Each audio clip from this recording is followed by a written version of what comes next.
So you already know Vaidas, you know Carolina, and Žygimantas is new to our team. So Žygimantas, can you say a few words about yourself and about the company that you are working in? Certainly. First of all, thanks everyone for joining this panel discussion and attending. Thank you, Aurelia, for moderating, organizing, and colleagues for joining and having very interesting topics brought up. I'm Žygimantas, an in-house lawyer in Nordcurrent. I've been there for close to a year right now. I consider myself still fairly new in the gaming industry and practicing as a lawyer there, but I've shared a passion with video games my entire life. My mom still probably disagrees with me, but I had an incredible, lucky life to grow up with a computer in my household. So I had the ability to watch as the gaming industry grew, transformed with new titles and new ways to express and entertain users. So now with a legal background, it's very interesting to have a interesting insight, and hopefully I can share that with all of you today. And if I have a little bit more time to talk about Nordcurrent as well. Yes, you do. Yes, you do. Take your time. Nordcurrent is a mobile game developer and publisher. We, of course, have many more titles that are not exclusively mobile games, but speaking of like the biggest one, Cooking Fever, is reached over 500 million downloads, so it's fairly big deal for us. Celebrated its 10th birthday by organizing a Guinness World Record by the most burgers cooked in 1 minute, so it was a very fun event. We have various interesting events as well, so it's a very interesting and fun company to be a part of, and we are located downstairs. You can see the big cube, and definitely come in and talk with our colleagues, try out our games. So definitely, yeah. Thank you, Žygimantas. And yes, this panel discussion is dedicated to the future of video games with this taste and lens of AI, of course, because that was one of the topics that we talked the most today. So my question is, do Nordcurrent use AI? How much of AI is in your company's games these days? What are the case uses, if it's not a secret? Of course. Nordcurrent is following all the trends and new technologies, and we're trying to stay competitive. It's almost like a general rule right now that most of game devs and companies use AI to a certain extent, some more than others. But the consensus in previous discussions and presentations is almost not if a game dev company will use AI, it's more or less how they use it. And Nordcurrent enhances essentially their image and art production efforts by using AI, but we choose a fairly modest and careful approach. If I can delve into a bit deeper, I can basically explain in like 6 points how we use these tools. So the first point is that we host our AI tools locally in an internal server to ensure that we have control of the data inputs and outputs, because there is a huge risk with AI when you input something, you are not sure what it basically does with the information that it gets. So there is a very high risk of exposure. That's the reason why we don't use certain tools, because we cannot host them locally, and having this black box that uses your information without your control is definitely a no-go for us. The second point would be is that we train our AI models with our internal assets. So since every game in Nordcurrent has a unique art style, we expect some results to resemble that unique art style. So we have to train them with our assets so it would be consistent. And the third point is very well connected to the second one, is that we control the inputs as well. So the inputs that we add into the AI models, if we want to, for example, create different variations of an asset, so we use our own asset to obviously to have these different variations. in this way, we also control basically a very prominent risk in regards with AI models is when you have an input, you are not sure if you're using a sort of like a random AI model, you are not sure that you are using something legally because it can source things without a license, and that is a big risk exposure. So we covered two things, I guess, is that we use something that we own from the beginning, and we are limiting the risk that the tool will infringe someone else's rights. The fourth point is having explained all of this, and I guess a very big misconception, and what Vaidas mentioned is that a lot of people don't attribute any value to AI generated stuff is because they have this presumption that it's very easy to do so, like it costs no effort and whatnot. But quite the contrary, in our uses of AI, we found out essentially that teams that don't use AI tools or are a bit more discouraged or are not happy with the results are the teams that haven't yet committed a lot of time to understand, to basically master the tools. So we definitely appreciate the time that our team members used in scouring forums and finding out how to use the tool correctly. Those teams are the ones that are most happy with the results.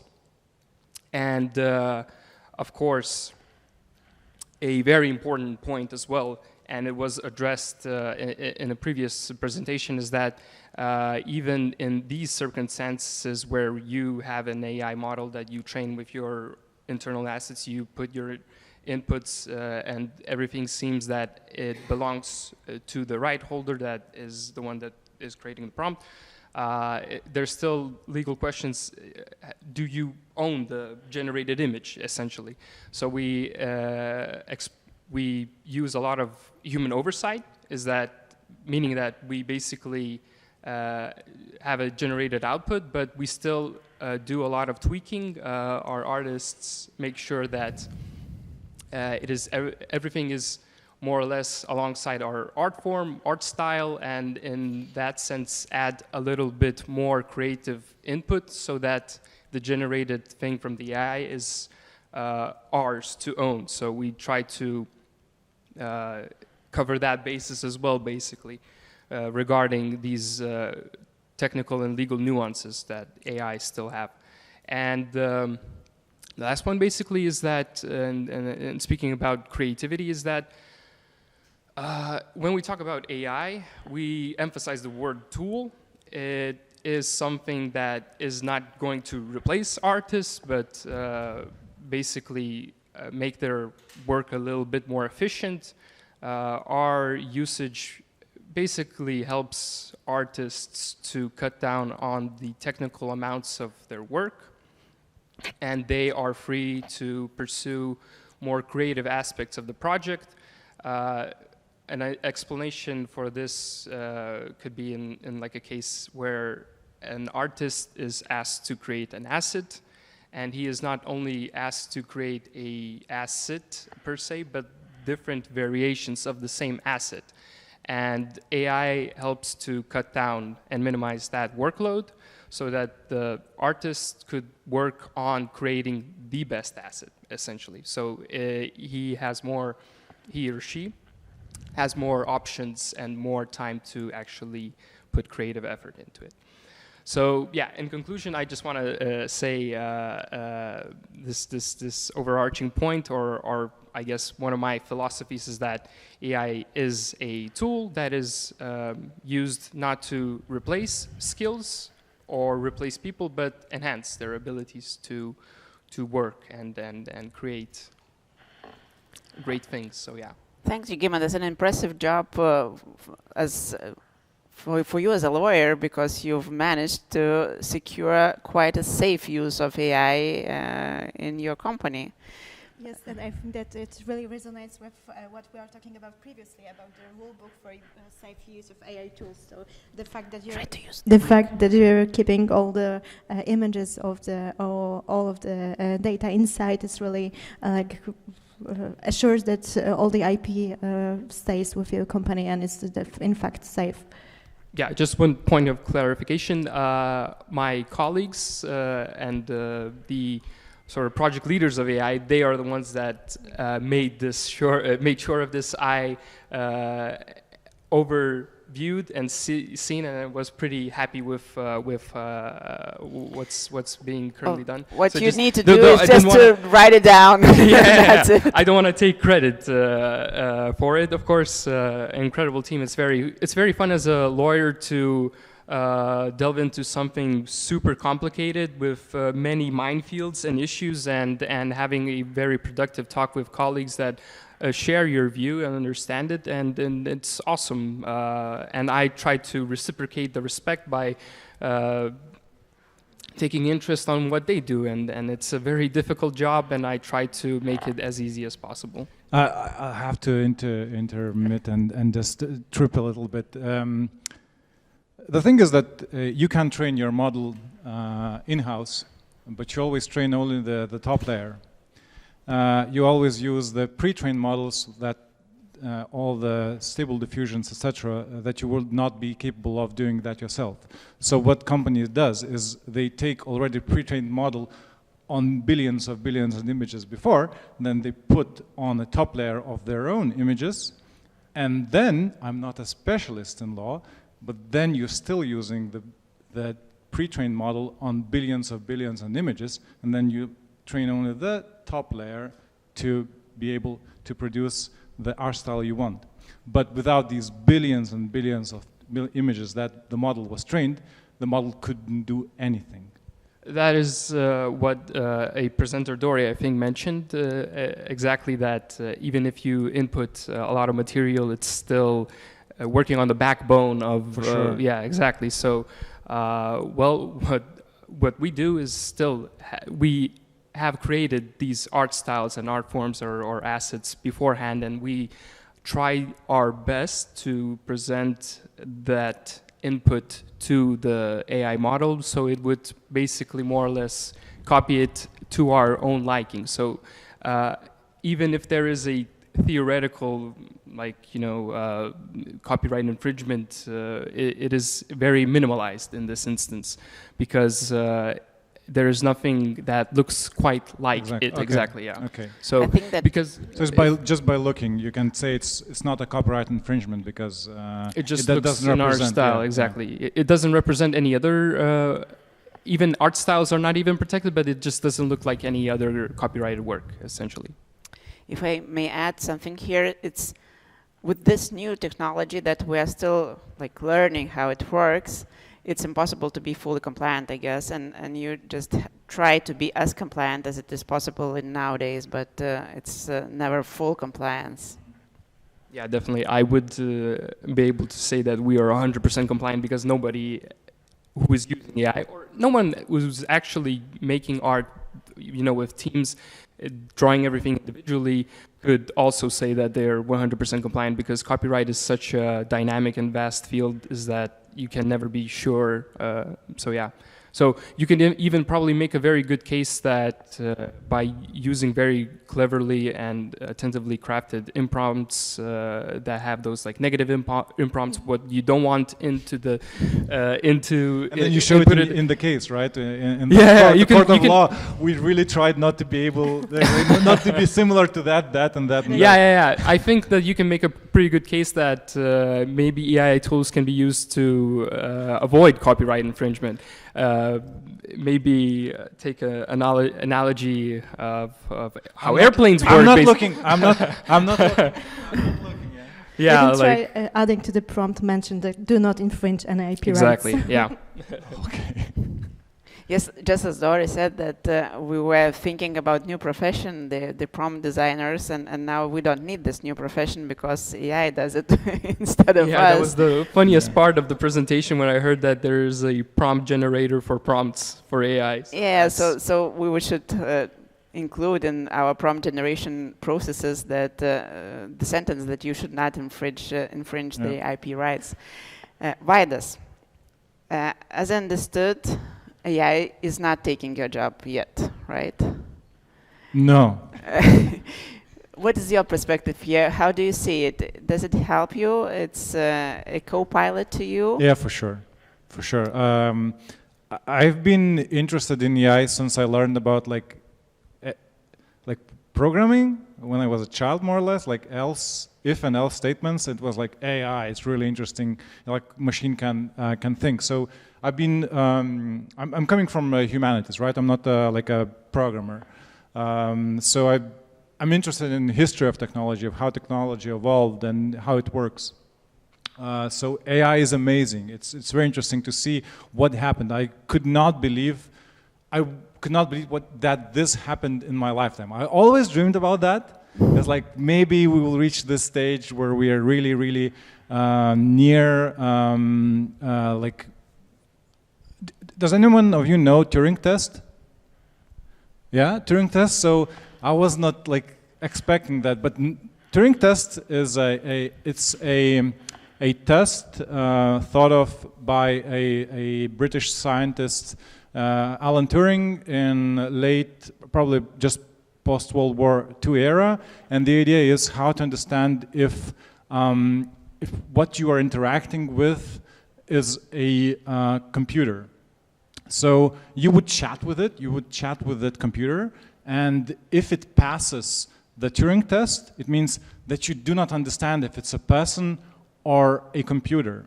And there's been competition for 20 years, since probably late 80s, 30 years, to pass the Turing test, and nothing has, like, it's very hard to pass the Turing test, but now Turing test was the most important thing to say that AI can think as a human being. And now the Turing test has been passed 2 years ago or a year ago, and no one even speaks about it. Everyone already forgot because there's new frontiers. Now Turing test is not enough. You know, now something else. Now creativity. We always thought that creativity is just for humans, reserved for humans. Computers cannot think, right? No, computers think. Right. They can create, they can do a lot of stuff. So, like, for me, it's super exciting to be in this moment, for sure. I think that for lawyers also, because we we do not have laws that would be designed for these kind of situations. So the laws have to be redesigned, and we have to adapt and to apply analogies everywhere. And what is the Polish perspective? How is AI doing in Poland?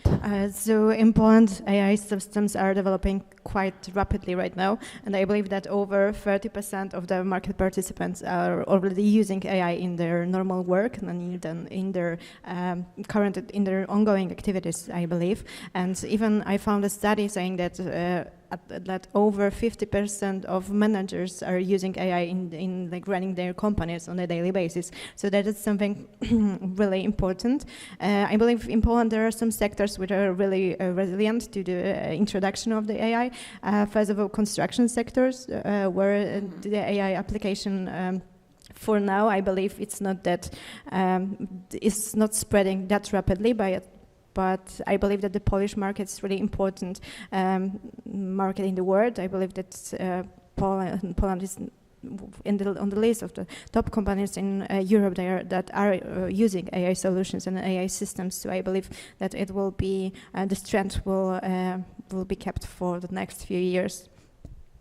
Do you have any case law with the AI in Poland already, or it's just for America and US? I believe that court cases are not that common. I know that there's an investigation but the investigation is held by the Personal Data Office against ChatGPT and concerns the right to be forgotten, with which ChatGPT may not be compliant because the decision has not been published yet. There is this public information that the investigation has started, so we will see how it goes. Okay, so Poland would be the first one because we do not have any case law in Lithuania, and probably would not have it in the nearest future because, well, you should sue then in US instead of doing it in Lithuania. Okay, so anything to add? I think AI will take our jobs. Yes, yes, for sure. And what my thought is here, if AI would take all the boring stuff that we have to do, So it's It will take the most exciting Good. creative jobs too. no, I think that we would be able to do yoga, sit on the seaside, and the AI would do Well, all if the tough- regulation comes in and starts like if we have like robot taxes or something else where people benefit from the rise in productivity from AI, then yes. But I'm not so very positive about what Gigits has said about that AI enhances artists' job and etc. Yeah, I don't think so. I think it will be much harder for artists to get a job in the industry because of AI. So in terms of just one more quick mention from the Polish perspective, because in Poland there is an arbitration court that is based on AI. So I think that's It's already. What does it mean? So they make decision on the basis of like AI algorithms. Okay. So someone lost their job? Lawyers. Lawyers, yeah. But yeah, so in general, as a player in the market, let's say, I can see that the rate for hiring for 2D artists has dropped significantly because images are more or less solved, with implication that there's not so much control, etc., etc. But did the market suffer from AI? Yes, it did. Will it suffer more? Yes, it will, for sure. As 3D modeling has not been solved yet, but it will be solved because I see no technical reasons not to be solved. 3D modeling artists will also be endangered. Writers are endangered. Translators are an extinct species already. So, yeah, I'm not that positive. I think lots of things will go downwards, and then the regulation probably will help. Probably universal basic income should be thought of, and just we have a tremendous rise in productivity because of AI, but the benefit goes somewhere else, and it should be spread out towards the lay people. Yeah, probably some management or collective management of the income from AI and bringing it back to the artist. Exactly. and something. Yeah. But I liked your thought, and I think that it's relevant here that people don't want to pay for anything that is generated by AI. Right? So I think that the world would be overwhelmed with AI-generated things at some point, and we would turn back to the real artist painting with the pencils and paints. I touched it a little bit with Dead Internet Theory, that there's so much synthetic content right now on the internet. So I kind of agree with you, because we have this handmade stuff on Etsy. People pay premium for handmade stuff. So I think maybe we can have this dynamics in the real world. I think like wholesale will be AI, and boutique will be hand-drawn or handmade. Yeah, I think Dory, the previous presenter, actually mentioned that people will be seeking out AI, or I mean art that is, although made digitally, but made by a real person, essentially, and any products around that. So I think, yeah, that probably makes a lot of sense. Probably like a GameOn 2028, it will be like, there will be a hall, like games made by people. Would it be big or small? Yeah, that's the question, how small or how big it will be. Definitely expensive. Sorry? Definitely expensive. For sure expensive. Unless there is like UBI, universal basic income, and everyone's like laying in money and everyone's happy and everyone's creative and doing the stuff they like. Ah, man, we can do that. And the thing is that we can do that with the AI and with robots, etc., etc. We can do that. And because I remember when I was a child, I had this encyclopedia. I think it was called Encyclopedia of Geography, illustrated for kids. And it said that in the future, robots will work and people wouldn't have to work. And I was like 7 years old, and I was like, oh man, that's crazy. AI will, will work for me. Robots, not AI at that moment, but yeah. And it happened, and we still have to work, you know, because it's not fair. it's not fair. I mean, the productivity just rises, and we're much more productive every year. We churn out more content. We're more, you know, yeah, you get me, right? It's not fair, I think. Yeah, actually, I can definitely guarantee and find some 18th century historian or writer that basically detailed during the first industrial revolution that due to the new machines that people will be able to basically take unlimited days off and just, you know, completely chill out. So we're experiencing these shifts in productivity constantly in our society, and that's why AI is contributed basically to the fourth industrial. So I think it's amazing, but it's also very scary because we don't really think that far. Like bureaucracy, all the European Union regulations, it's very slow. So it's gonna hit us. It's already hitting the markets. That I don't hire that much because I can do much more with AI. Students who leave universities and they're juniors or pre-juniors, they can't find jobs because a junior job is done by a computer. My programmer doesn't want, our lead programmer doesn't want to work with people anymore, like with young people, because he will rather, as a programmer, he would rather work with a computer, with an AI generator, code generator, right? So, like, I'm in this, so I'm going and teaching in universities. I'm telling people to use AI and go do internships at companies because you're not gonna find work. No one wants, like, senior programmers don't want juniors anymore because junior work is done by AI. I think that those junior programmers should ask AI to train them to the senior ones so that they would be able to work. And everyone's just doing TikTok and don't want to learn because they think, oh, AI is going to solve my problems because it's so easy now, right? You're just going to go, you need to write an essay, that's it, done, right? And I'm going to scroll TikTok. So we're losing capabilities to learn and grind, and those grinders that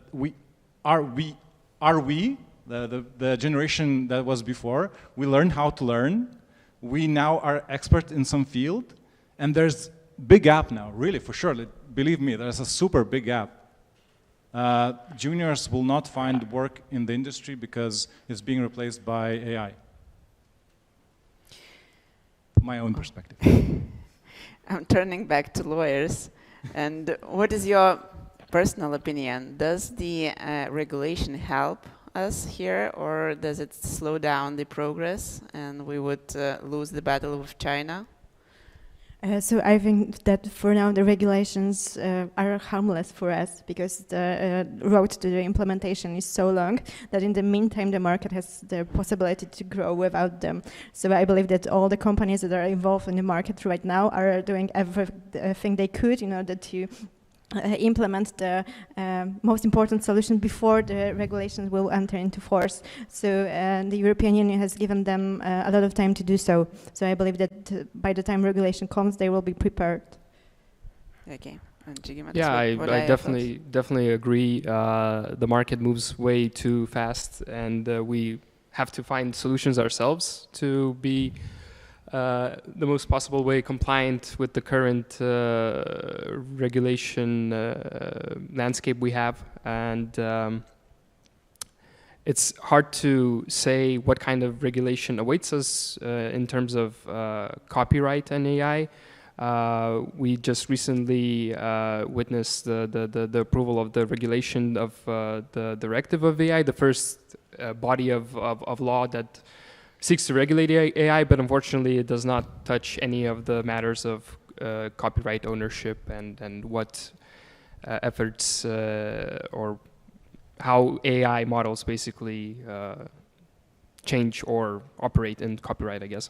So we have to come up with solutions ourselves for now. Basically, we will have a lot of case law coming our way, and it will more or less give us bits by bit of like how we should navigate this. But case law will be in different jurisdictions, so the regulation will differ completely from like US, China, and Europe. We already in China, I think, and UK are already witnessing some efforts to attribute ownership to to AI-generated work. And in that sense, if a person who creates a very extensive prompt, or basically just creates the conditions for the AI to generate that work, then you can attribute ownership to that person. But I think that argument even falls apart a little bit because in certain AI-generated AI models, AI tools, you can create the most extensive prompt ever. And if you repeat that prompt 10 times, each of those 10 times you will receive a different image. So basically not the person's who creates the prompt intellectual work makes the decision, but a random factor in how the AI works. So there is case law that is being presented, but I think that it already faces certain challenges on being, I guess, universally or globally accepted. Yes, talking about this discussion whether AI could be the author, or who is the author with AI generated something, I think that a good parallel here is photography. No doubt that this old-fashioned analog photography is an art, but now we all are the artists with the iPhones that we have, or other phones, and it doesn't make any effort to make a good photo with this technology that we have. So it's kind of similar with AI, because you don't need anything to put in to get the art out, and the art is generated by a machine. And at least for now, all the copyright laws, or most of the copyright laws, says that it only protects the human being, and it's only designed for human being, and human intervention and the creativity is still needed here. Okay, so thank you for the discussion. I think that we rounded the day quite perfectly, with some sad notes and some not that sad notes. And thank you, the panelists, the speakers. Thank you for the audience. Not much of you here, but still we had some. And I hope that you would leave us with some fresh thoughts. Some fresh thoughts that you would be able to apply to your everyday lives. And see you in our next events, I guess. Thank you. Thank you.